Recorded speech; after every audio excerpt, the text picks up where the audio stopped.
आइए आज हम लोग PYQ सॉल्व करेंगे इंग्लिश का। देखें, mention a common suitable prefix to the following words. Prefix suffix दो शब्द होते हैं। प्रीफिक्स उस शब्द के पहले ऐड किए जाते हैं और सफिक्स उस शब्द के बाद ऐड किए जाते हैं। तो कौन सा ऐसा शब्द है जिसको पूरा एक ही आपको प्रीफिक्स लेना है और तीनों में ऐड करना है और उसका अर्थ आ जाए? कौन सा शब्द लिया जाए? अब मैं ओवर ले लूं तो ओवर राइट तो हो जाएगा, लेकिन फ्रेश तो ओवर नहीं हो सकता। ओवरटेक तो हो जाएगा, लेकिन फ्रेश के साथ नहीं बैठेगा। अब किसको लिया जाए? मैं देख रहा हूं, यदि री को मैं ले लूं, री तो री राइट पुनः लिखना, रिफ्रेश बिल्कुल तरोताजा, रीटेक पुनः धारण करना, पुनः लेना। यानी री शब्द जो है इसमें प्रीफिक्स तीनों में सही बैठेगा। नेक्स्ट देखा जाए, complete the following sentence with N appropriate article. एक उचित आर्टिकल आपको फिल करना है। It is unique. आप देखें, आप करते क्या कहते हैं कि इंग्लिश के वॉवेल हैं AEIOU, तो यू आ गया तो आप डाल देंगे ए, एन डाल देंगे, लेकिन नहीं, इसका प्रोनाउंसिएशन देखिए।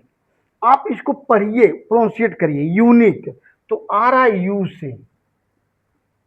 तो यह जो है हिंदी का कॉन्सोनेंट है, तो इसके पहले क्या आएगा?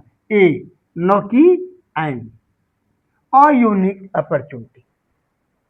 एक एक नंबर बच्चों के लिए बहुत महत्वपूर्ण होते हैं, इसलिए क्या, क्यों, कैसे, हमारा लेसन इसी पे चलता है।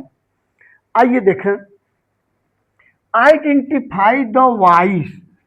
अब जब वॉइस की बात आ गई तो वॉइस तो दो ही होते हैं, एक्टिव वॉइस और पैसिव वॉइस।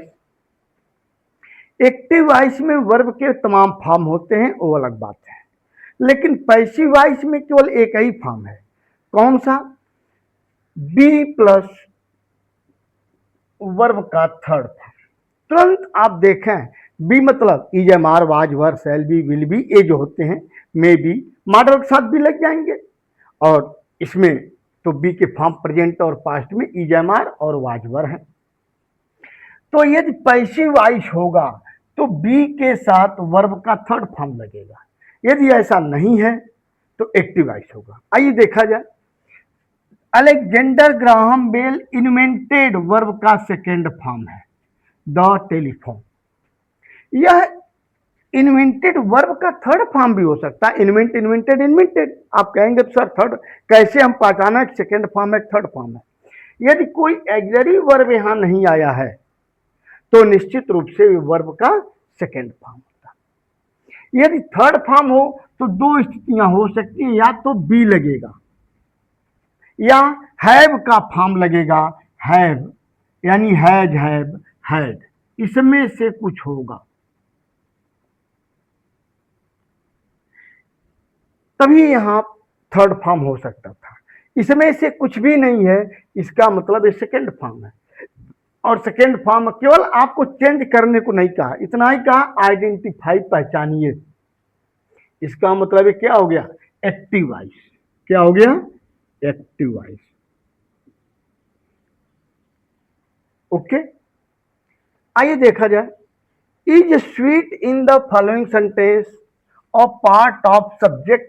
यह स्वीट शब्द इसमें जो है वो सब्जेक्ट का पार्ट है कि प्रेडिकेट का पार्ट है? देखें, वर्ब के पहले जो होता है वो सब्जेक्ट होता है। क्या? वर्ब के पहले, और वर्ब के बाद जो होते हैं वो प्रेडिकेट पार्ट होते हैं। तो आर आ गया, वर्ब हो गया, और वर्ब के बाद आया है स्वीट, तो क्या हो जाएगा? Predicate part. आइए, कंप्लीट द फॉलोइंग सेंटेंस, इसको कंप्लीट करना है। द सोल्जर फॉट करेज, क्या डाला जाए? अब यहां पर निश्चित है कंजक्शन तो डालना है, फाट लड़ा, अब करेज या तो करेजियसली कर देते कि तो ये वर्ब हो जाता फाट, इसके बारे में, या फाट के बारे में बता रहा है कि कैसा लड़ा, तो जो वर्ब के बारे में बताए वो क्या होता है एडवर्ब, तो करेजियसली कर देते तो भी हो जाता, नहीं है कुछ करना नहीं है तो क्या करेंगे विद करेज,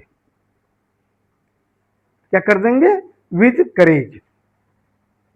आइए नेक्स्ट देखा जाए, put in the correct pronoun in the reported speech, आपको सही प्रोनाउन यूज करना है।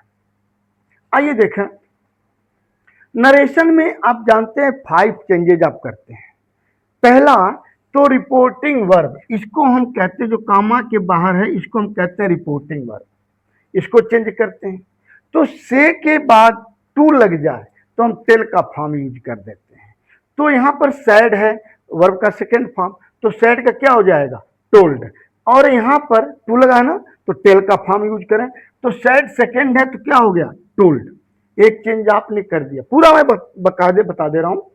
और कामा की जगह पर क्योंकि इधर की जो सेंटेंस है वो एसर्टिव सेंटेंस है, तो कामा की जगह आप लगाएंगे दैट, ऑलरेडी लगा हुआ है, 2 चेंज हो गया। तीसरा चेंजिंग करते हैं प्रोनाउन, रिपोर्टेड क्लज का प्रोनाउन ध्यान देंगे, तो प्रोनाउन यहां पर क्या है आई फर्स्ट पर्सन, तो फर्स्ट पर्सन हम चेंज करते हैं सब्जेक्ट के अनुसार, तो राहुल, कोई भी नाम हो तो थर्ड पर्सन का होता है, तो राहुल एक पुरुष है, इसके लिए एक पुरुष के लिए प्रोनाउन क्या आएगा ही, क्या आएगा ही। और यह प्रेजेंट इंडिफिनिट है पास्ट इंडिफिनिट, तो वर्ब का फर्स्ट फॉर्म सेकेंड फॉर्म हो गया, बस हो गया। आइए नेक्स्ट देखें,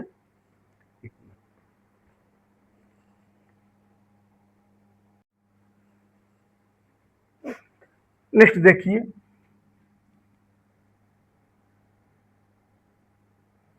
use the suitable conjunction to complete the following sentence, आप एक सुटेबल कंजक्शन डालना है।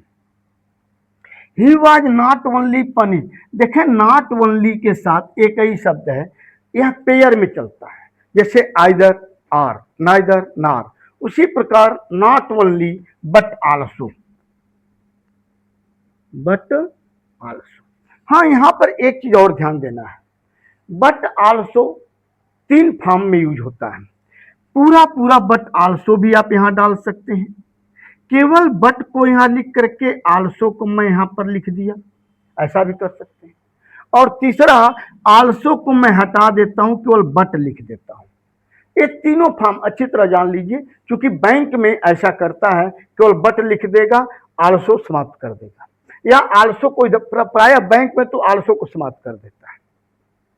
तो अच्छी तरह जान लें कि इसके 3 यूज हैं, बट आल्सो पूरा पूरा आप यहां डाल सकते हैं, बट को यहां लिख करके आल्सो को लास्ट में डाल दें, या आल्सो समाप्त ही कर दें, ठीक। तो इस प्रकार से आपका ऑप्शन जो उसमें रहेगा जैसा देखेंगे आप कर लेंगे।